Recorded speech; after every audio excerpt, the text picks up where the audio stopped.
Bright morning stars are rising.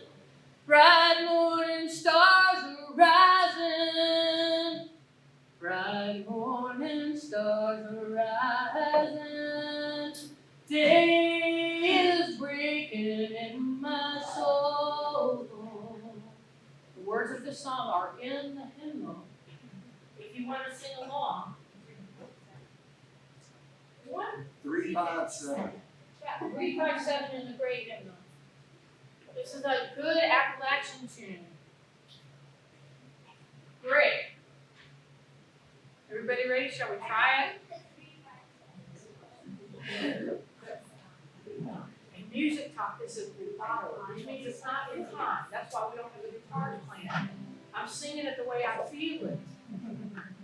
Rubato. Bright morning stars are rising.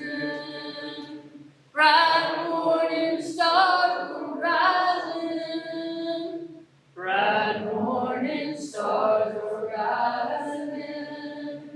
Day is breaking in my soul.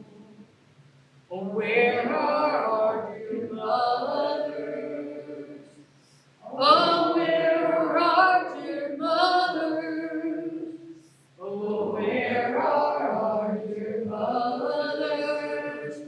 Day is breaking in my soul. They are sowing seeds of gladness. They are sowing seeds of gladness. They are sowing seeds of gladness. Day is breaking in my soul. Where are our dear fathers? Now where are our dear fathers? Oh, where are our dear fathers? Day is breaking in my soul. They are in the fields plowing. They are in the fields plowing. They are in the fields plowing. Day is breaking in my soul. Thank you. Thank you for singing.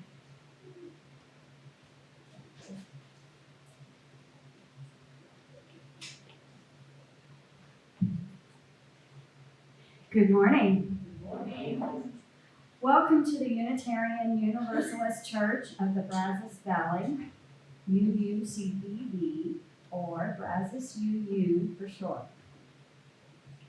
My name is Katie Womack, and I am serving as your worship assistant today. We are a welcoming congregation, which means we celebrate and welcome all people of diverse sexual orientations and gender identities. We also strive to welcome people across diversities of race, age, ability, immigration status, and belief. We are also a congregation working for reproductive justice. So, whoever you are, wherever you have come from, wherever you are on life's journey, you are welcome here. I have 2 announcements this morning before we get started. First, please join us after the service to watch a documentary called Pay It No Mind.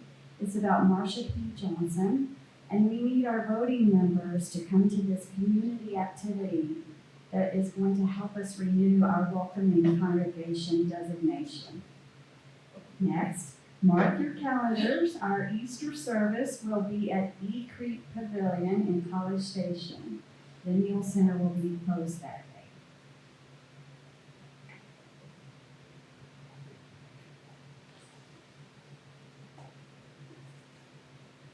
Our call to worship today comes from Jane Goodall. And all these things are going to move right now. Okay. You cannot get through a single day without having an impact on the world around you. What you do makes a difference, and you have to decide what kind of difference you want to make. Jane Goodall.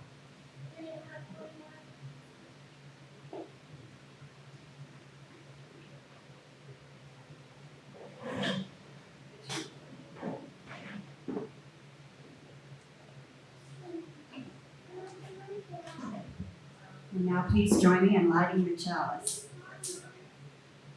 We light the chalice, the symbol of our Unitarian Universalist faith, as a beacon of hope for all who seek justice, dignity, and compassion, and the celebration of the life, truth, and meaning we share together. And now all please join me in saying our affirmation. Love is the spirit of this church, and service is its gift. This is our great covenant, to dwell together in peace, to seek the truth in love, and to help one another.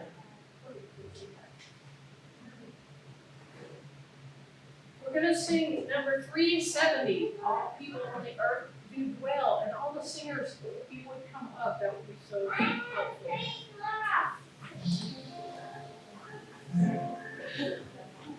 Who's going to help us with an introduction before we start singing? That'll help you find that too.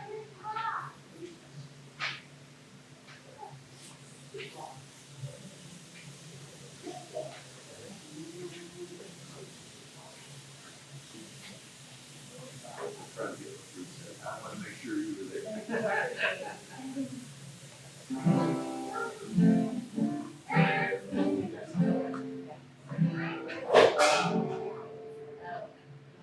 All people that on earth do dwell, sing ye aloud with cheerful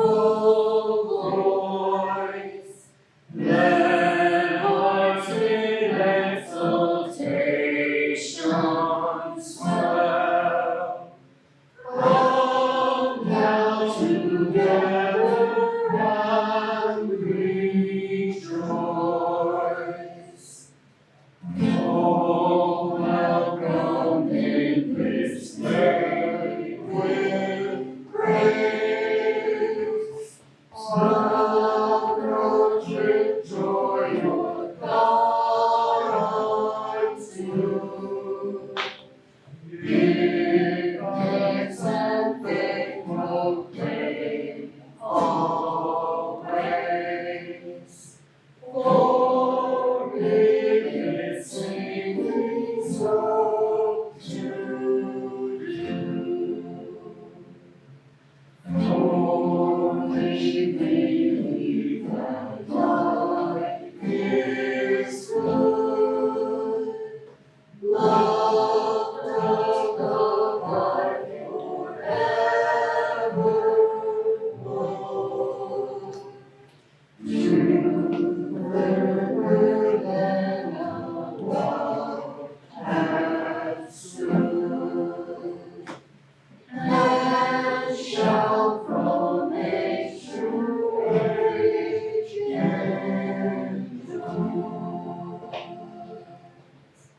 Thank you all for singing. You can use either one if you want. I believe it's loud enough too. Hey everybody, how's it going? For our Time for All Ages today, I am reading a storybook that has pictures, so if you want to come find a place on this blanket to see, or on this side of the room if you can't see from where you are.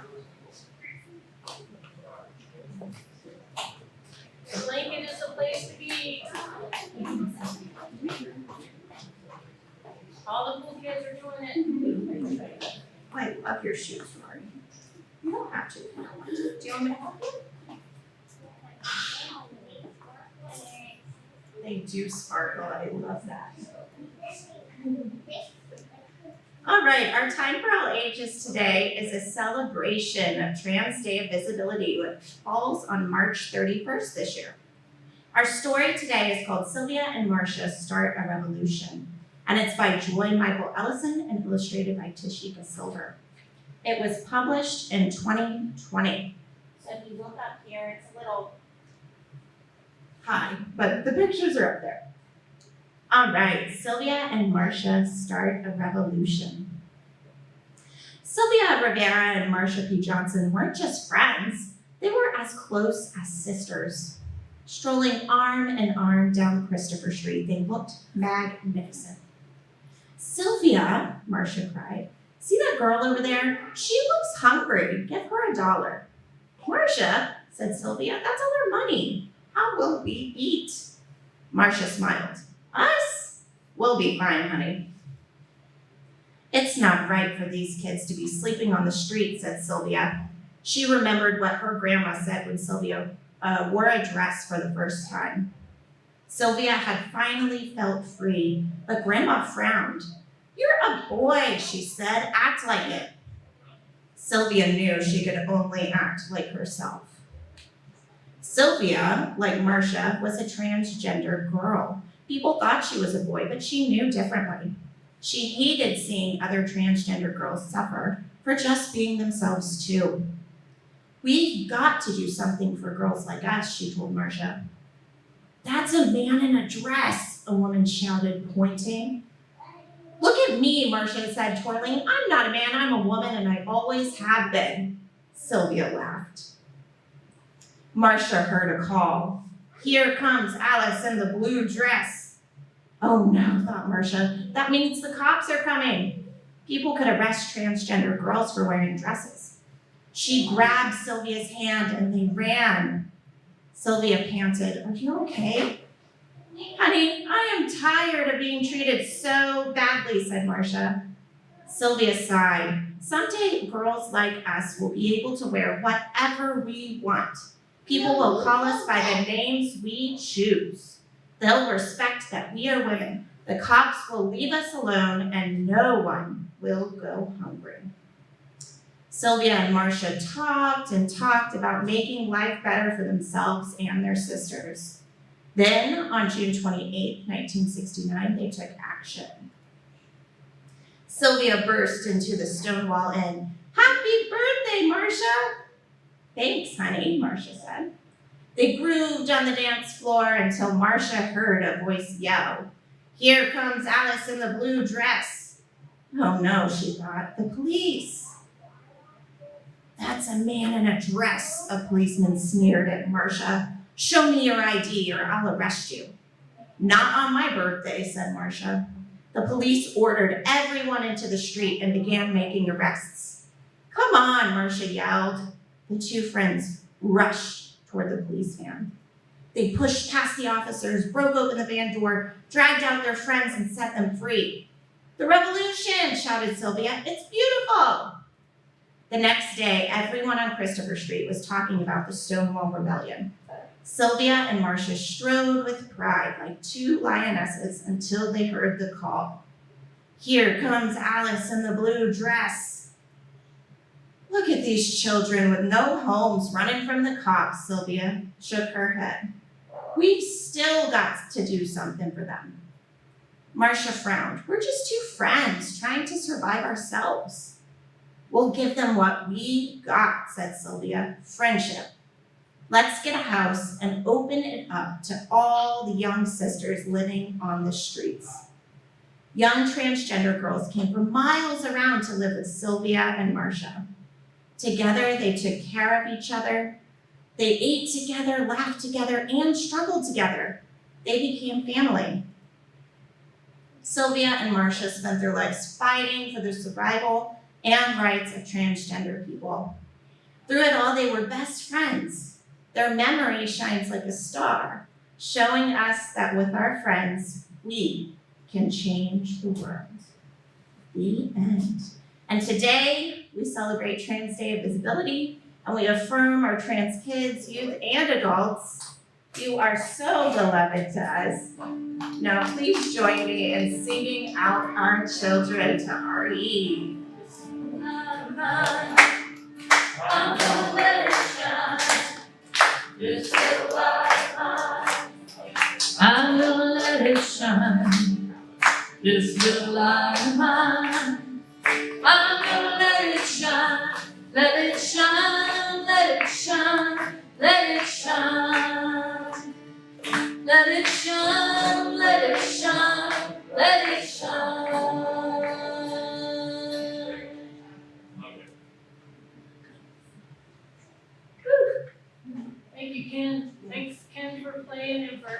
singing. We appreciate it so much. It's now time for joys and concerns. Ours is a welcoming community where we find connection, a spiritual community where we find meaning. Ours is a sharing community where our joys are amplified, and a caring community where our sorrows are lessened.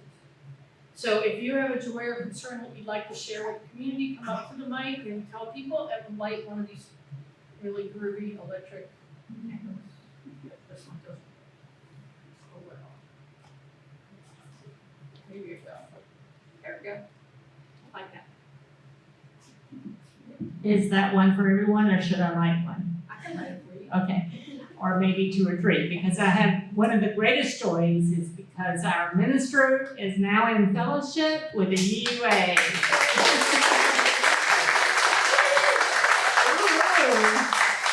And after her ordination next week, we can call her Reverend. So get used to that name rather than pastor. You can always call me just Kyle. And also, I'm glad to report that Maya Lazarus is out of the hospital. She's in a nursing home for rehabilitation, so hopefully she will be released to home in a couple of weeks. She's doing much, much better. And then I have a friend who asked me to put out in the universe 2 unspoken concerns that they have. So, thank you. Dave, where is Maya so people can go visit her? Oh, yes. Maya is at the Legacy Nursing Home and Rehabilitation Center, and it's at Kent and 29th Street, I think, somewhere behind St. Joseph's. So, and just give her a call or a text if you want to come by. Her husband's there a lot, and then she has a friend visiting her from California that there's a lot too, so you don't want to tie her down too much. But okay, thank you.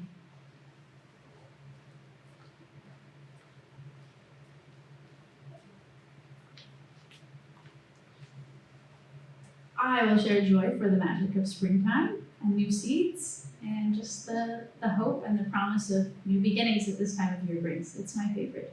And on that note, I have a lot of extra tomatoes. So if anybody has space in their garden, I put them on a tray out there. Aren't you signing a book today? Oh yes, and another joy, I'm officially a member.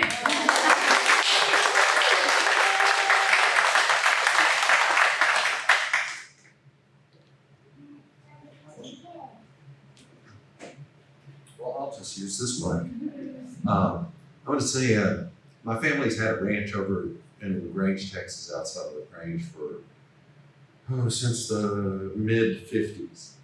And many, many years ago, my father noticed there was one place on the whole property that had a few dogwood trees, just 1 or 2 dogwoods. And dogwood trees are not typical in Fayette County, Texas. They're mostly East Texas. So he recognized it as being rare, and little sprouts would come up. And so we started as a family clearing the area of underbrush to allow the dogwood trees to grow. And there are now 30 trees in this little grove, and they just started blooming. Just a few of the branches are starting to bloom the white flowers. And so anyway, it was kind of nice to go over there yesterday and see it, and to realize my father's vision, and to enjoy it. So.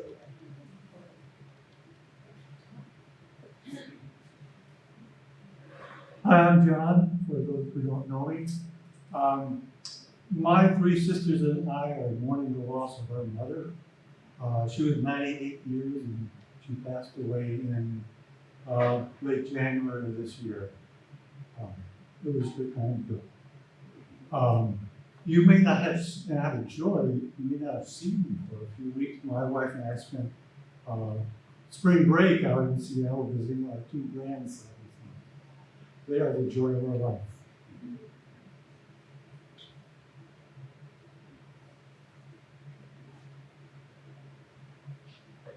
Anybody else?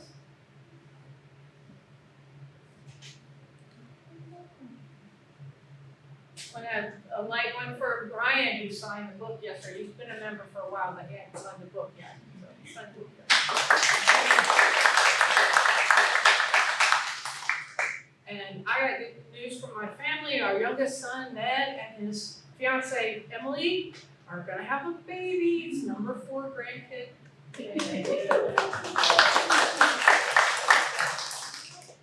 So all the other grandkids are with the oldest son, so it's about time that the youngest one got going. All right. I think I need these.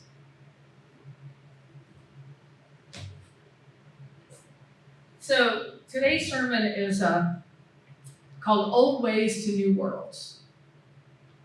It happened again a few weeks ago. I was worried. I was worried about humanity and the planet.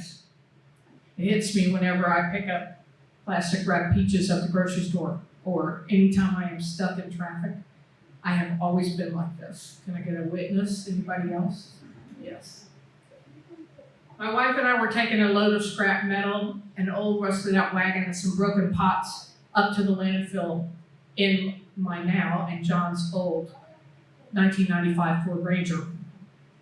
The landfill was a mountain of trash and dirt and more trash. It was so steep that it triggered my fear of heights. We got weighed and we drove up the mountain in first gear to mounds of plastic toys and old tires and big guys in hard hats with even bigger trucks and trailers. I put on my gloves and I wished I had a bandana over my mouth. It felt dangerous and toxic.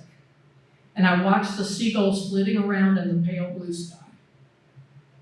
The vibe was frightening. I kept thinking, this is what we do.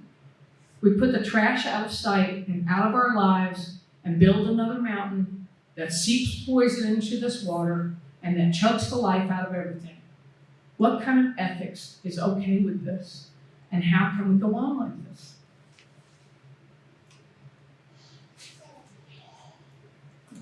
For at least the last 2,000 years, Western civilization has operated on the belief that we humans are supposed to be in charge.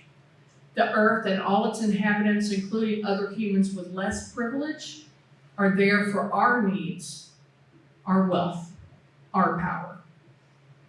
The consequences be damned. We humans are supposed to only be concerned about heaven. The planet is worldly and of lower stuff. Our Western religions and ethics treat some humans as the most important life forms, and others as secondary or less. Sustainability is not really necessary when there will be a rapture and the world will end. What if it's not true? What do we do then? I believe that this sort of bias has led to our current ecological crisis. Friends, we can't just throw things away. There is no way. We are all downstream. Eventually, the toxicity poisons all our lives and our children's. In 1992, the Union of Concerned Scientists, the UCS, issued a warning to humanity. They cited that humanity's ability to address global ecological threats and achieve sustainability will require a significant transformation in patterns of behavior at all levels and domains of human activity, including spiritual. The UCS warning and call for dramatic behavioral change can be interpreted as a call for new forms of culture. The scientist named Arthur Rosenfeld captured the dilemma. He wrote, "I frequently conflate destruction of our environment with trends in the way we express ourselves spiritually or fail to do so. These trends include a culture of consumption, a growing sense of entitlement, an exaggerated notion of our own importance, valuing the pleasures of the individual above the good of the community, and the belief enhanced by all Abrahamic religions that our species enjoys holy dispensation to do with the world as it wishes." It makes me want to scream on the street corner, "Tick-tock! Tick-tock!" To paraphrase our stewardship drive, we are building a new way. We as Unitarian Universalists are poised to be central in the rebuilding of a sustainable and spiritual underpinning to dismantling the white supremacy and destructive beliefs that have threatened our very existence on earth. We can build a dialogue with other faiths and allies in building the beloved community that includes all life.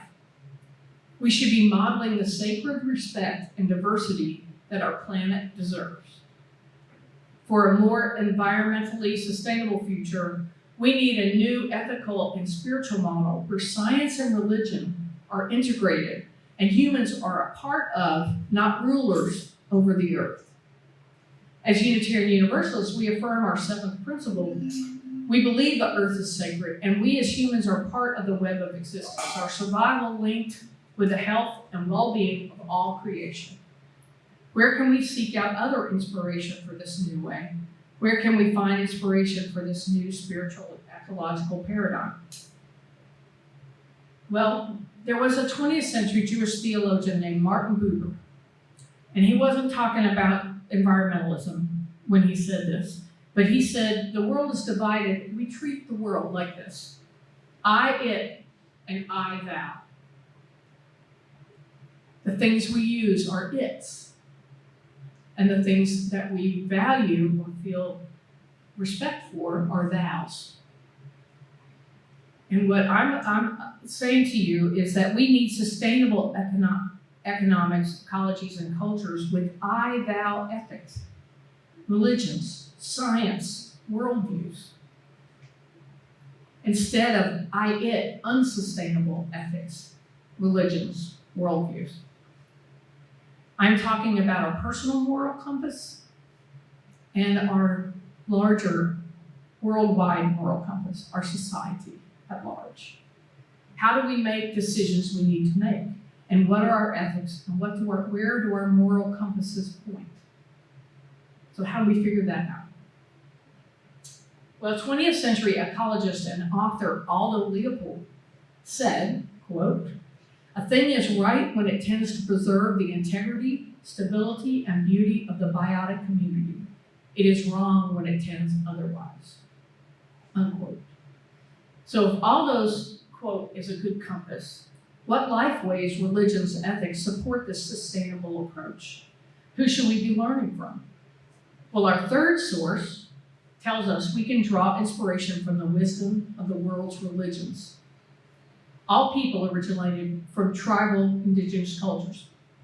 Somewhere back in your life, even if you are the most English or Irish or French person in the world, your ancestors were indigenous somewhere.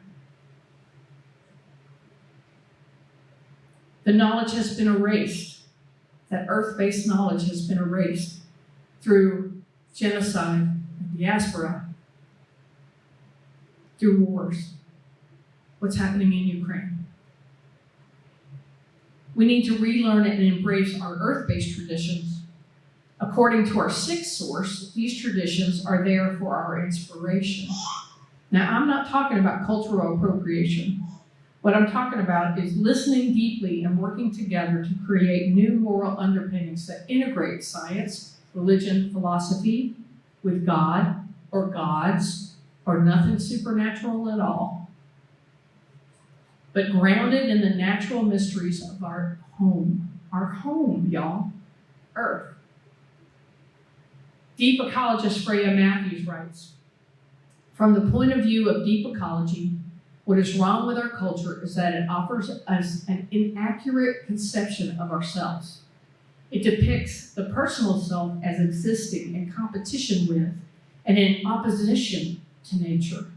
We fail to realize that if we destroy our environment, we are destroying what is, in fact, our larger self.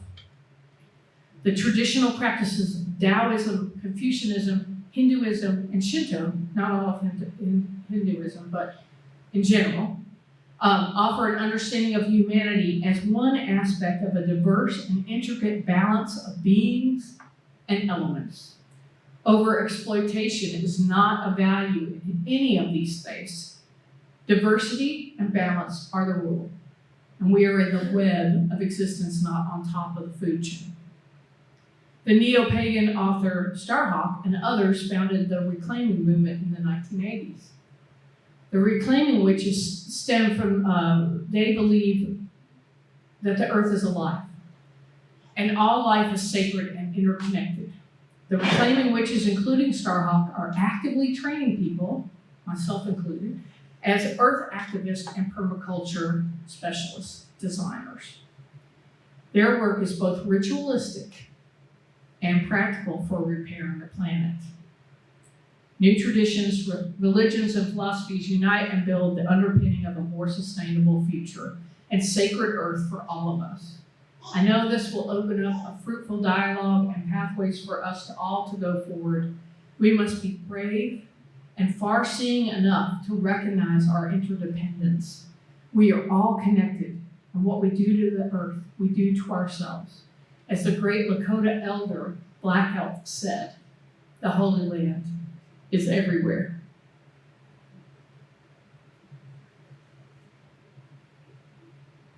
So we're going to sing our stewardship theme. I tell you, it's a little worrisome. I know we had the cottage dinners this last week, and we haven't heard the things, but we're significantly not happening. So if you haven't had a chance and just haven't got to it, and you haven't put in your pledge for this year, please do that and make the stewardship team not have such stressful nights sleep worrying about the church. So we are building a new way. It's 10:17, but we're just going to sing the first verse, which I think you know. You got it?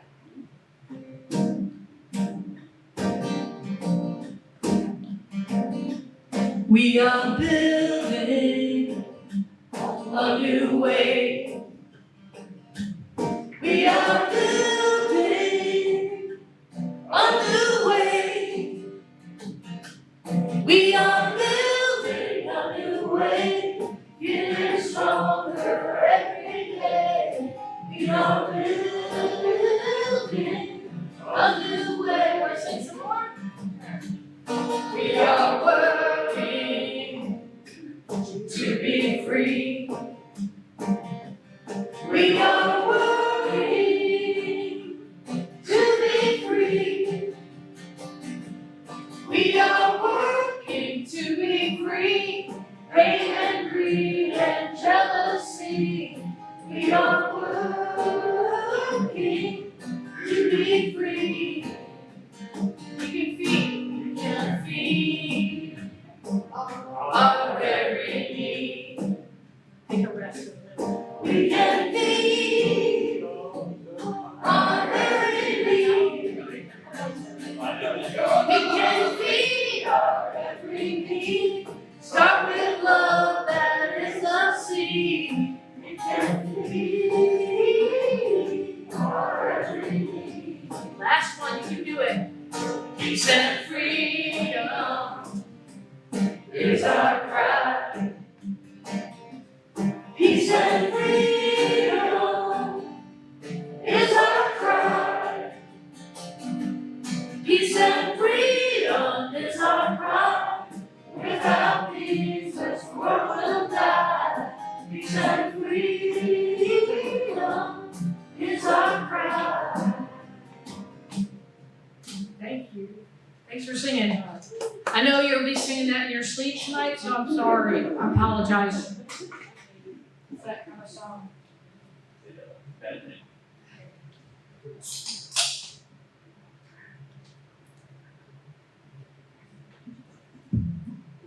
Before we do our offering this morning, I'm going to back up and share the reading with you that Pastor Kiya picked out because I really, really like it. I'm sorry, you skipped it. I don't want to miss it.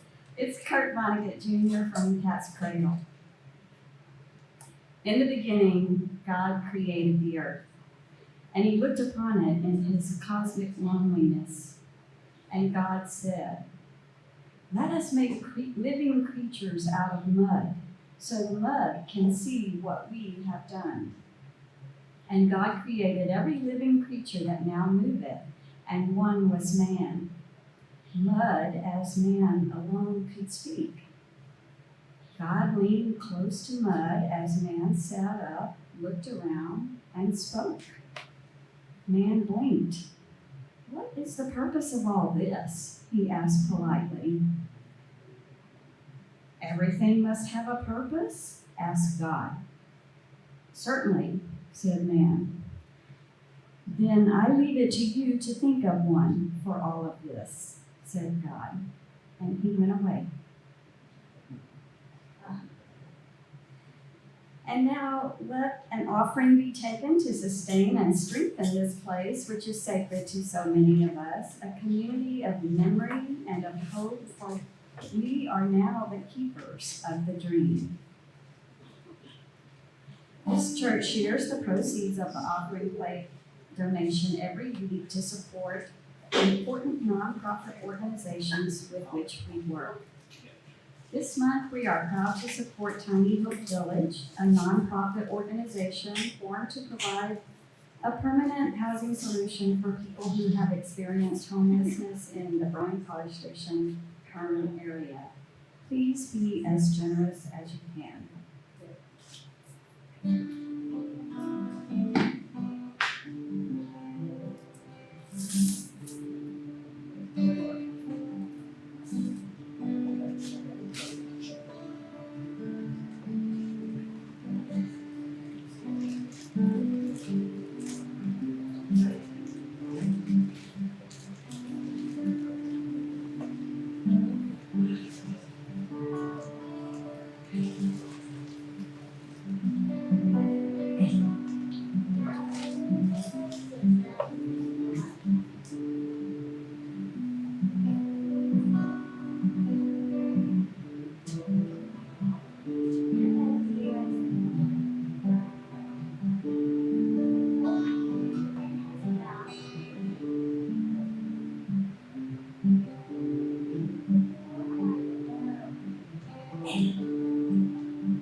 We give thanks for these gifts we have given, for those we receive, and for each other.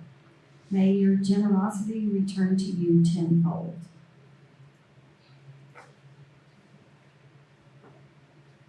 We're gonna sing number 203, is that right? Yeah, 203. 203, in the gray hymn. And maybe the singers will come help us.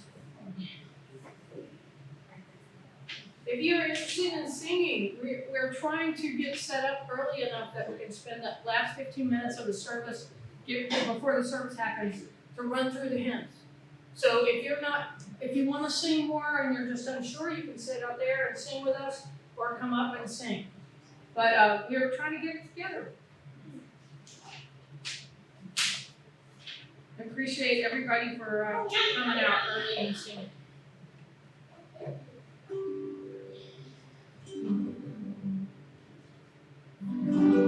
Creatures of the earth and sky, come lift your voices high. Alleluia, alleluia. Bright burning stars with golden beam, soft shining blue with silver gleam. Alleluia, alleluia, alleluia, alleluia, alleluia.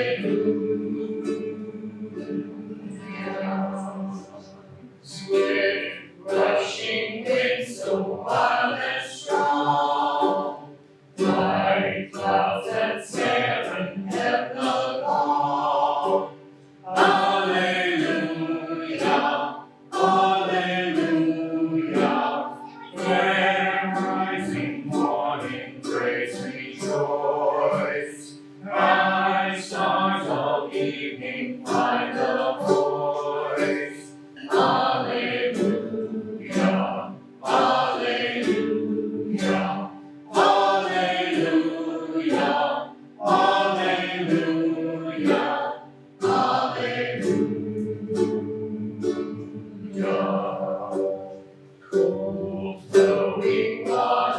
pure and clear. Make music for all life to hear. Alleluia, alleluia. Dancing on fire so strong and bright. And bless us with your warmth and light. Alleluia, alleluia, alleluia, alleluia, alleluia.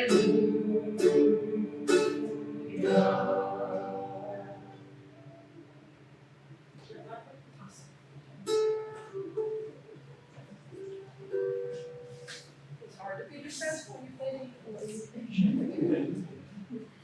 And now please join me in extinguishing the chalice. We extinguish this flame, but not the light of truth, the warmth of community, or the fire of commitment. These we carry in our hearts until we gather together again. Want to make sure you all know that you're invited to the ordination at First UU Church of Austin next Saturday. It's at 11 o'clock our time, CST. And there is a link on the Facebook page of First Austin. If you can't go and you want to be there spiritually and just virtually, or if you're worried about COVID, there you go. There's your option. If you need to, write me and I'll send you all the information. It's also on my Facebook page, which you might want to friend me. Okay.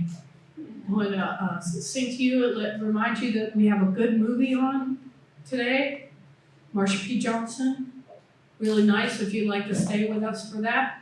And I believe that's everything I'm supposed to tell them. Okay. Also, give generously to the stewardship campaign. We're going to keep bugging you because we have to pay for this church. Drive by the church and look at the steel beams. It's coming. We're getting there. Bright morning stars rising, bright morning stars rising, bright morning stars rising.